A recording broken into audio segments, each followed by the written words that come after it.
I'm going to make sure we pack a lot of this out with your calls. But I do want to turn to this subject of fraud and scams, which, by the way, is a rather pathetic term to use, scam. I mean, it's one of the lowest forms of crime I think you can do, targeting people, whether they're pensioners like me or other people, and trying to steal their money just because you are preying on them in circumstances such as it could be a phone scam, it could be romance even, and things like this. I think it's just disgraceful. Fraud is now the #1 crime. It affects more people than any other offence. And it accounts for 40% of crime, as I've been saying.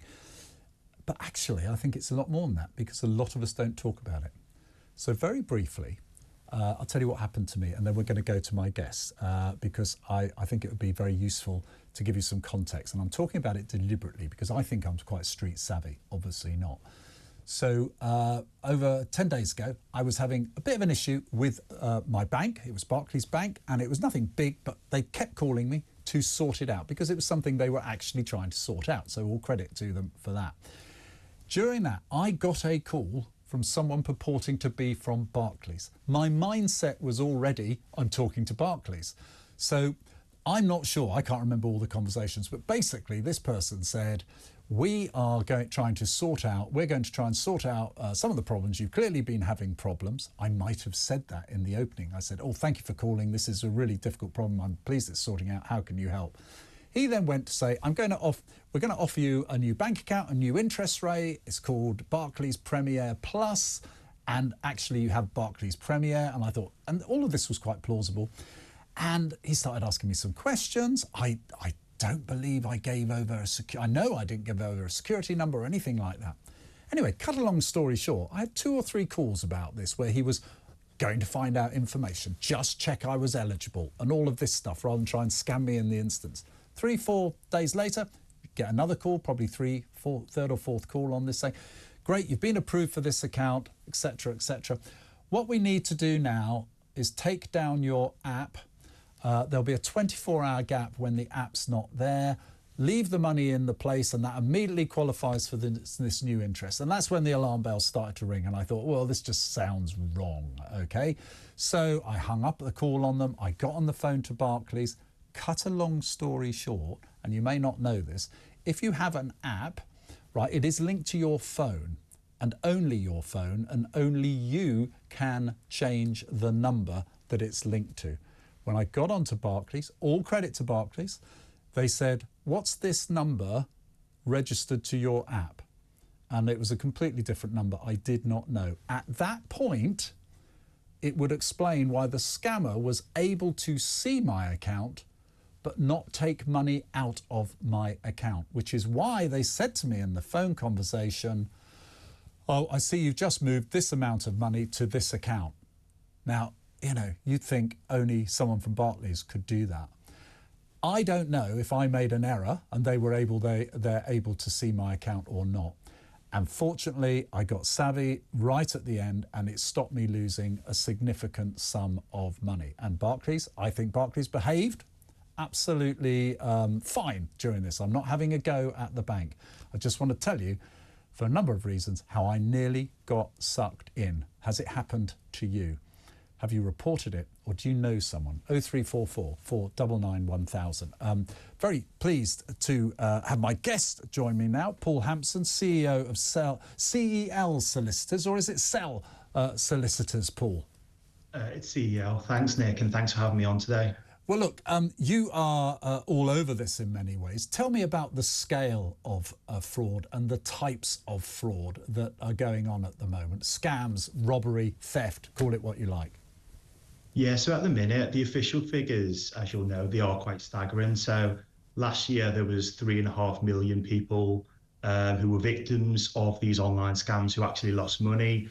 Common types of scams, like the one you experienced, are impersonation scams and it's very strange, you know, what you've just described. Sometimes people who call us, clients that we get all the time, along the journey when they are dealing with an official organisation, someone will get in the way of that, and then try and come out of it. And I think even for me, you know, we're specialists in this type of fraud and we understand it, but these scammers, they're always one step ahead. And, you know, from what you've just explained, I can't identify along the journey how they got involved in that, and I'm pretty sure your bank can't. And I think that's the problem at the minute, whether it's investment scams, impersonation, romance scams, these are very sophisticated criminals.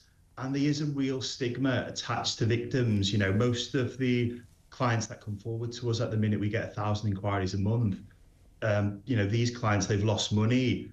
They have quite a reluctance to report it, quite a reluctance to tell family members and friends because they feel stupid and there's a stigma attached to that. And that's something that we'd like to break. And I think you're very brave yourself highlighting this issue, and discussing it on the radio. Well, that's kind of you. I don't think I'm brave. I think what my point here is I know I'm not stupid, despite what a lot of people might say to me.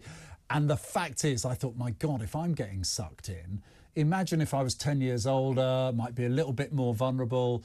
I could have lost everything. And what we see, we've had clients who were literally children. So we've had teenagers, who are age 14. They've had a call thinking it was off a family member, like a text come through that, they've lost money in that way, up to pensioners. We've had celebrity clients, so every walk of life, doctors, lawyers, anyone can be affected by this. And I think for us, it's an increasing thing. We traditionally were a law firm that acted for victims of fraud.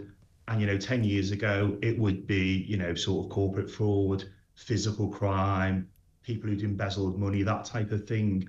And literally since lockdown, really, since 2020, we've just seen a huge increase in this online fraud. Well, Paul, can I ask you, we're talking about it, and that's good. We're airing what happens.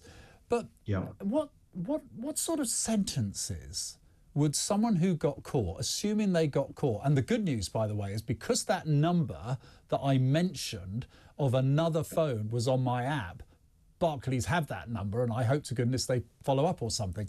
But I mean, what is sentencing like for these things? I know you've helped people recover money, but it just seems to me that there's the criminal justice system, I'm not sure where it stands on this. Yeah, I mean, in my experience, it's not really caught up with it. These online sort of scams are a new thing quite a lot. There's jurisdictional issues because you've got criminals in other countries, targeting victims in the UK. I mean, I'll give you an example of this, and it involves the guy who's quite notorious, Andrew Tate, who was doing his sort of web scamming operation. He contacted the Daily Mirror newspaper to basically get publicity for himself. And, the people that he had working for him, they were taking money off people. It was sort of a cam girl romance type scam. And he was that brazen that he was seeking publicity for that. So at the minute, there's international problems. And I think even in the UK, we've had private prosecutions where we've managed to secure convictions.